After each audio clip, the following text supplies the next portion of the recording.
Yeah. Welcome to Saturday White Live. This is Blake Linton alongside Josh Thomas, and welcome to the frozen tundra of Longview, Texas. Yeah, to some people it wouldn't be a big deal, to get a foot of snow, but in Texas where we don't have snowplows, we don't have rock salt, we don't have all these things, so it's actually pretty hard on us. Yeah, I mean, I'm sure everybody up north thinks it is so funny that Texans are going crazy with the snowfall, but I'm telling you, man, without our utility grid is down, we have no snow plows, and it just absolutely stops you in your tracks. So that's kind of the subject of our talk this week. So we're glad you tuned in. We've got a special guest today we'll get to in just a second. Josh, go ahead and get our statement of beliefs out of the way, and I'm going to sneeze. Yeah, at Saturday White Log Homes, we're Christians. We're not ashamed of our faith. We kneel to God only and no man. We love America. We proudly stand for the flag and for our Pledge of Allegiance. We're proud of our flag, our military, our law enforcement, and our first responders. This week I'm going to throw in, we're proud of our linemen. They've Absolutely. really come through, all of our utility workers. We revere our founding fathers and our Constitution, and we will fight to the death for our God, our families, and our country, in that order. All right, thank you, Josh. Yeah, let's start off with just some fun pictures of some of the Satterwhite family kids out having fun in the snow this week. This is Longview, Texas. Longview, Texas. The last measurable snowfall like this that I can remember, maybe 1983, but we did say that was the year I was born, so I can't comment on that. Everybody knows you're young, Josh. You don't have to put it in everybody's face. The thing is, we don't get snow like this, and we got around, I'd say, 10 or 11 inches of snow, and then yesterday it sleeted and snowed all day long, and it's just absolutely put everything in a standstill. I mean, look at the kids' faces. Texas fun. Kids just don't have that opportunity here that often, No, they certainly don't. There's Sawyer Amos having a good time out in the snow. It's up to his knees almost. There's Kaysen, the daredevil.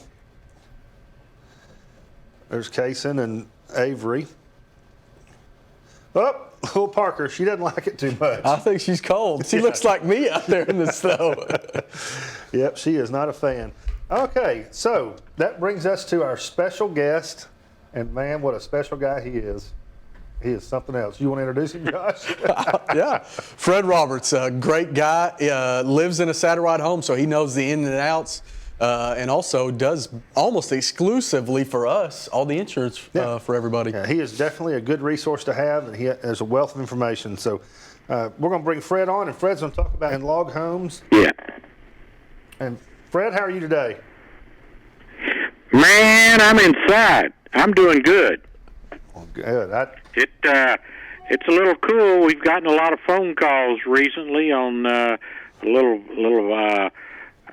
frozen pipe situation, but other than that, life is good. I can't complain. How's it going over at Satterwhite Log Homes? It's cold, man. It's cold. We've got some pictures we'll show in a little bit, but we're open for business, but we're not getting too much done because our mill is closed and our warehouse is closed. So all we can really do is field phone calls. We're not moving any material in or out of here right now.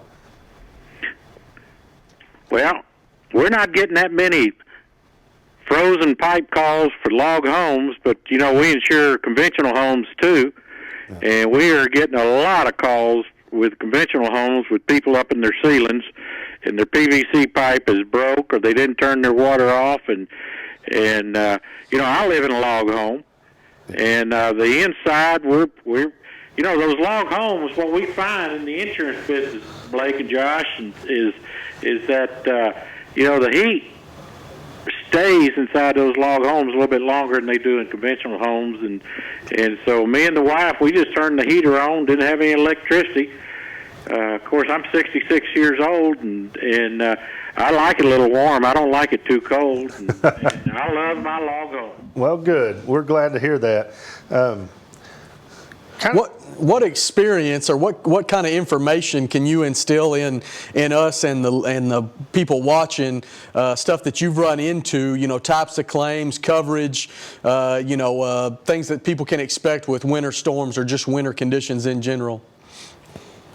Right. you know, that it's you know, people always say they want to make sure they got their pipes covered and their water turned off and so on and so forth. But you know what? You can do everything possibly to prevent something from happening, and something will happen. So you've got to go to the next level, and what I mean by that is make sure that when you finish wrapping your pipes and taking care of that prep, go in there, pull your policy jacket out, get your policy number down, the phone number to either your agent or the company that you're dealing with, and make that readily available. And if you have an issue, you can easily find that information, and you can call them. And your insurance agent, this is what you buy insurance for, is for issues like this. And so you want that stuff to be readily available. What we're seeing primarily this year with the cold weather is frozen pipes, either more so on the outside than the inside, but occasionally. And of course, nowadays, most of these log homes are being built with a material called PEX, which is a flexible type of material, and so it has a little expansion in it. So the problems aren't as severe as they used to be. If you live in a somewhat older home and you still got PVC or copper, you'll run into an issue of expansion and then splitting and bursting. And so it make sure when you're talking to your satellite salesman that you tell them you want PEX up in that area that the pipes could freeze. But so far, we have not seen a lot of problems with our log homes. We have on the conventional homes.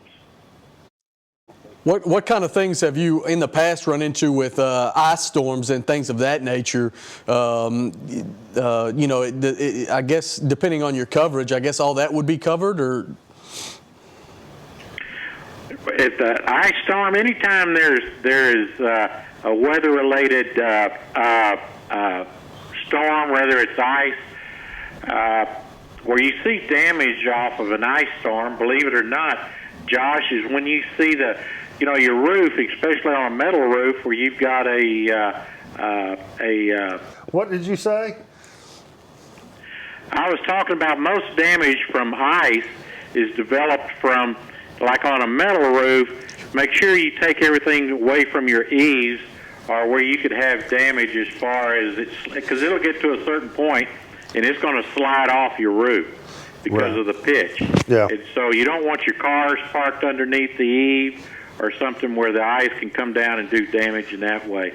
Other than that, really the only thing you see, Josh and Blake, is frozen pipes. Right. And so winter is not a big problem, but it can be a problem if you don't prepare for it. It doesn't matter what you live in. Right, right. And a lot of those things, you know,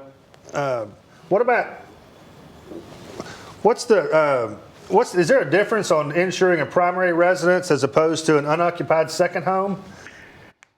Well, what you've got is you need to, but the difference between your primary and your secondary home is make sure that whoever you write your business with, that you go through and look at the exclusions. You ought to do this anyway. You need to look at your exclusions and make sure that it doesn't exclude water damage from frozen pipes or any type of issue with water, because there are some companies out there that will exclude water damage on a secondary home. Really? So if that's the case, you need to take a real good look on your secondary homes. Well, they're looked at differently, but they also charge you more for it. So if you're going to have to pay more for it, you might as well get what you want. Right. Well, I agree with that. I didn't know that was the case. So that's good information. Josh, is there anything else we want to talk to? Fred, is there any other information you'd like to instill in us, or you want to go back and sit by the fire and drink some? Make sure that Josh, just make sure that along with your structural coverage on your, whether it's a builder's risk or a dwelling, make sure that you have some sort of liability coverage. because let's say somebody comes over to seize you and makes that slip and fall, and that happens with these icy situations. Somebody's getting out of their car and they're going forward and they step on some concrete that is slick. They slip, fall. That's your liability coverage. That has nothing to do with your structural coverage. So make sure when you're looking at these things, make sure you have some liability coverage on that policy. But the biggest thing I can tell you right now is go in there, get your insurance papers, write down your policy number, write down the phone number to your insurance agent, and the 800 number to the company, the carrier that you're doing business with. This is a weather related. It's going to happen. Just make sure you prepare. It's kind of like wrapping your pipes. You need to take care of this also. Well, Fred writes for both of us, so I guess we need to go home and check on policies, exactly. Make sure we're set up. Exactly. So, hey, Blake. Yes. Blake. Yes, sir. Do you mind if I transfer our phones over to your house during this ice storm? No, that'd be fine, Fred. I've got my beautiful wife and daughter are there right now, and they're waiting for the phone to ring. All right. Well, we're going to it's not the log homes we're having the big issue with. It's those conventional homes that where they have the PVC up there that we're having the problem. So, right. Just take a note and send the message to me if you don't mind. I will, man. I'd be more than happy to help you out, Fred. Well, Fred, we appreciate you joining us this morning. Hey, y'all are doing a great job. Hey, I appreciate that. We think we are too. Well. Thank you, Fred. We'll see. Can't argue with you. I know that. We'll see you next time, Fred. Thank you. All right. Take care of yourself. See y'all later. All right. Fred's a wealth of information, isn't he? It was nice of him to join us, and these are the things we take for granted, the information that we know about log homes and stuff. Right. Yeah. But just talking to him for 5-10 minutes, it shows how much we don't know about those types of things. Absolutely. So there's information to be gleaned from everyone. That's true. Danny, we have a couple more slides to go through here, kind of get us back on track. Well, I think you're kind of messing up the schedule here. See, we're supposed to start talking about what we're supposed to talk about. He's going to roll through those slides you're talking about come at the end. You're ready to have the fun, aren't you? Yeah, I am. Kind of fronted you up there. Yeah, you did a little bit. Okay, so let's look at climate zones, Josh, and tell us everything you know about it. Well, for one, depending on where you're at, climate zones have a bunch of different impacts on you. So they not only the type of windows that you're going to be using, the thickness of your log or the insulation in your roof, but that goes down to your frost line, your foundation types. I mean, it has factors that basically affect everything. Utilities, all these things have to be, as far as frost lines go, foundation needs to have footers that go down well beneath the frost line. All of your utilities need to be set beneath there because you don't want that stuff freezing up. I've kind of jumped. Frost line is how far the ground could potentially freeze in winter weather. That's true, Josh. You're right about that. So your foundation types, your utilities, all those things have to be beneath those things. This climate zones. These all have. You'll notice that with the climate zones, the map that we've got here, that those will almost coincide with the frost line slide that we'll see in a minute. But so you've got all the different regions of the U.S. Blake, why don't you explain those to them? Well, being that those climate zones are so different, that's a perfect example of why we can't quote a house built in Texas isn't going to cost the same as a house built in Minnesota or Colorado. Yeah, construction techniques, roof system requirements, all those things. So you have snow loading and all different things. Here's a frost line map that kind of shows. It kind of coincides with the climate zones that you see. I mean, obviously. Yeah, that is obvious. So you're just spitting fire today, aren't you, buddy? Why don't you tell them who you rode to work with? I had to get Josh to pick me up to go to work today because I couldn't get my car out the garage. He might be walking home if he keeps being so dang funny. Yeah, it is pretty costly to be as funny as I am. So this frost line map, as you can see, where we are. Yeah, so look there in Texas. Our standard foundation has 16-inch footers. For most of Texas, that's well beneath the potential frost line that could be. But you get up into, what are those states up north? Northern Oklahoma, Nebraska, Kansas. Look at Minnesota. Yeah. There are areas up there that have 90 to 100 inch of potential frozen ground. Well, and that's why you see that's why so many basements are so prevalent up there, Josh. Right. So with that basement, you're getting below that frost line. So, it's just a lot of different things that go into it. I think one of the biggest breakthroughs that I've seen lately is the conversion from copper to PEX tubing, because it certainly is a lot easier on you. I don't know if it's easier, but you have a lot less chance of it freezing and busting. It's a lot more forgiving. Right. I'd say even more than what you said is spray foam insulation. I was going to say that, but you beat me to it. Yeah. So. The energy efficiency of the spray foam insulation, yes, you typically pay a little more for it up front. But you make that money back, I'd say, and it's probably a 4 to 5 year payoff. Oh, yeah, for sure.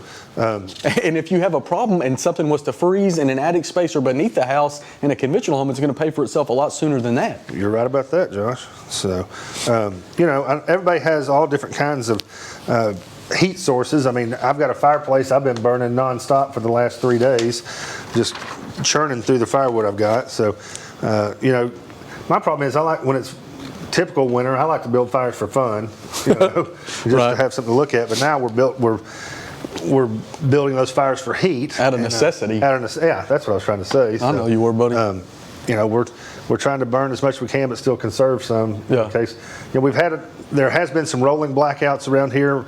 We haven't had any at my house per se. We've had some in Longview for sure. Yeah, in Longview there have been some blackouts, but out here north of Longview we haven't had anything like that. So. Yeah, speaking of conserving energy, we're going to get to some slides later, but not only is the mill closed down because it's so cold, but it's also partly closed, or one of the reasons that it's also closed is we're conserving electricity. Well, you don't want to overpower the grid. Yeah. So those 3-phase saws in the back, they suck a lot of juice. So. They dang sure do. So, Danny, let's get going through some of these slides that we had and I want to talk about.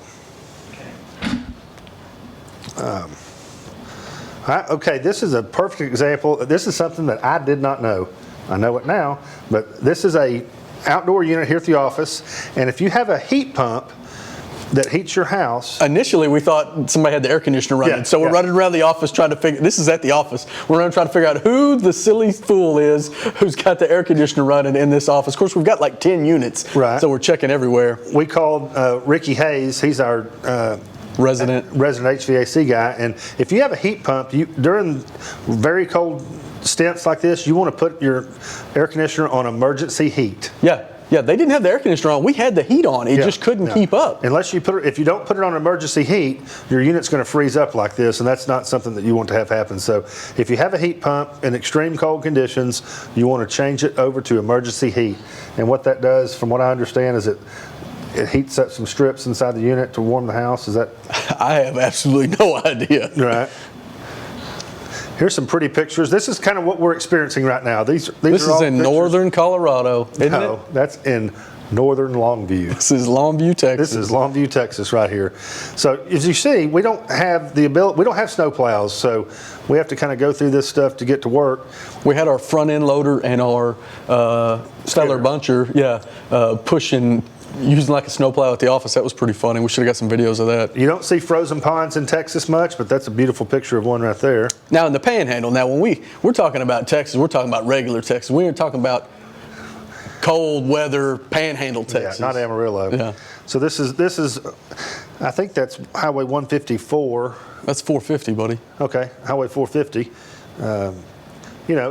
They're passable in a 4-wheel drive and a 2-wheel drive. We really don't recommend that you get out in it. And of course, everyone knows that bridges ice first. That's pretty obvious. That's Jeff McKinney's wife and 2 daughters out enjoying the snow. Look at that frosty, or that cozy warm, not frosty, that cozy warm log home behind them. All right. So, this is just kind of residual buildup from the snow and sleet that we've been getting. We don't get this weather here in Texas. We're going to enjoy it. We're going to take pictures of it. I've enjoyed it. I'm ready to move on. That's Tim Cooper at his house under the carport. So as you can see, we're not used to snowfalls of this kind of depth. It sure has been pretty, but it sure is time for it to thaw. It'd be fun if we had some customers from some areas that this is typical, send us some pictures. Oh, yeah. They laugh at us. But, this is a great time for the kids to get out and enjoy it. Being locked in, the house and not being able to leave, you get a lot of good family time. Oh, yeah. Yeah, Luke, my son, enjoys the cold weather in stints. You know, we're out there for 5, 10, 15, Right. 30 minutes. And Oh, Georgia is out there for about 10 minutes. She's 3, almost 3, and she has about 10 minutes in her, and then she's ready to go sit by the fire. So that's Tim Cooper and his wife and grandkids. There's a snow angel. Another pond that looks to be getting ready to freeze over. So as you can see, it is beautiful, but look at that. That's out at the Satterwhite Farm.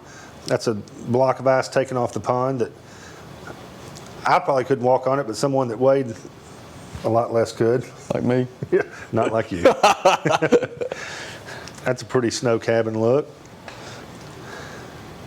So right now we're in just the phases of thawing out, hopefully getting ready to thaw out. We've got lows in the teens tonight and the next night, but after that maybe we'll start being able to. Yeah, maybe some people who live in this climate, they can tell us how long we can expect this stuff to stay. I heard on the weather it maybe thawing by next Tuesday. That's a shot Are of the you serious? yeah, I am. That's the shot of the Longview office there, and that was taken yesterday, I believe. I wish we had a shot of the office in August Yeah, when everything's basically brown. right. That's a pretty house, pretty picture. Sawmill Specialties. Yeah, another picture of our office there, just covered in snow. Look at those icicles. Man, those things are something else. You know, that we did get a little bit of break yesterday when the sun came out, and with the backhoe and stuff, we scraped our warehouse yard and made it into some slush, but that's changed. Tuesday morning, it was -5 degrees here. We set a record, Yeah. all-time record low in Longview of -5. You know, we never went out. If we thought about it, we could have gone out some of the water and tried some of those tricks where you toss it. You know what I'm saying? Yeah. This is a truck that came in from Chama, New Mexico. Danny Grizzle spoke with this driver, and he said out in New Mexico, the road conditions were unbelievably better than they were east of Dallas all the way into Longview. But that truck rolled in here yesterday. So, well, I mean, that's exactly what we're talking about. We've got nasty weather coupled with the fact that we're not set up to deal with nasty weather like they are out in those areas. Well, yeah, as you can see, our mill, it is not working right now. No. I mean, on one part, yes, it is too cold, but on the second hand, we need to be responsible and not overload the power grid. Conserve energy for other people. residential home use. Yeah, so that's a look back at our mill. As you can see, it's pretty desolate here right now, but we're looking for the thaw, that's for sure. Yeah, usually that back parking lot would be full of cars. Yeah, exactly. That's the back of the office. Some more icicle. 259, that's Yeah, that road, one step from an interstate. yeah, one step away from being an interstate, is completely snowed over and iced over. So it is not recommended to get out. Just kind of go through these photos here and look at that. Man, there's another good picture of the office. Who's that beautiful lady?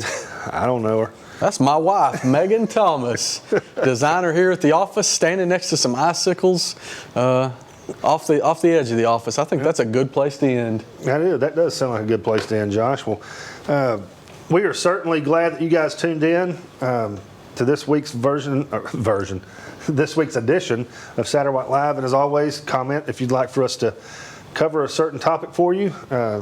Josh, close us out. I'd just like to say, you know, this was interesting, I think, for us this week because we learned a lot of stuff that we don't typically have to deal with here, but it definitely opens our eyes to some of the building obstacles that people run into all over the country.